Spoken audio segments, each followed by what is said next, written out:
May tanong ka ba o problemang legal? Karapatan na nagpapasusong ina. Sangayon sa Republic Act 7600 na inamyendahan ng Republic Act 128, ang breastfeeding o pagpapasuso ay may mga naiibang pakinabang na nagbibigay ng benepisyo sa mga sanggol at sa kanilang ina, maging ng ospital at ng estadong kumikilala sa breastfeeding.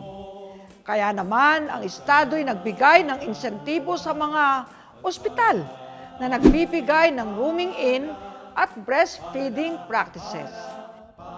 Ang breastfeeding o pagpapasuso ay isang uri ng first preventive health measure na maibibigay sa isang bagong silang na sanggol.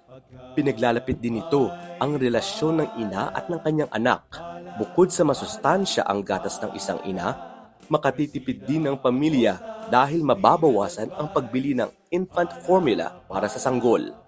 Isa rin sa mga pulisiya ng Estado ay bigyan ang mga kababaihan ng ligtas at nakapagpapalusog na kondisyon ng pagtatrabaho sang-ayon sa kanilang pagiging ina.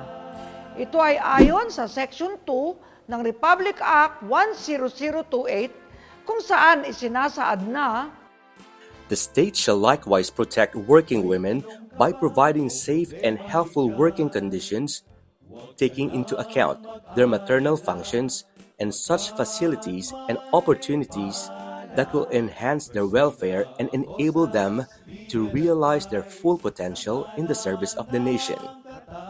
This is consistent with international treaties and conventions to which the Philippines is a signatory, such as the Convention on the Elimination of Discrimination Against Women, which emphasizes provision of necessary supporting social services to enable parents to combine family obligations with work responsibilities, the Beijing Platform for Action and Strategic Objective, which promotes harmonization of work and family responsibilities for women and men, and the Convention on the Rights of the Child, which recognizes a child's inherent right to life, and the state's obligations to ensure the child's survival and development. kaya naman ang mga tanggapan o opisina, pribado man o publiko, ay kinakailangang maglagay ng mga lactation rooms para sa mga nagpapasusong mga empleyado, maliban lamang kung ang tanggapan o opisina ay hindi kaaya-aya para sa paglalagay ng lactation room.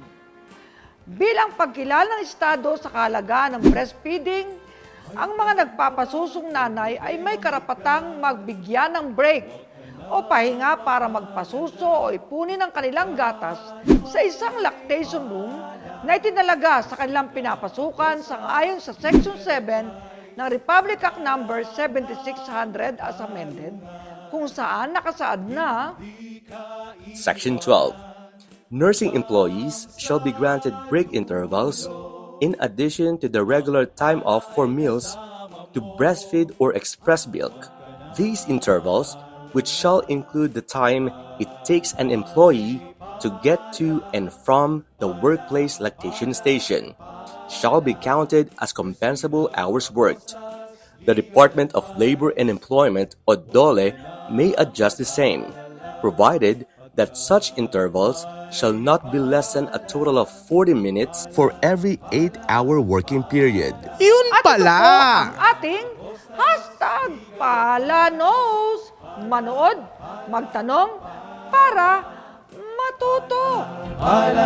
Pala, Persida Acostas, Legal Advice.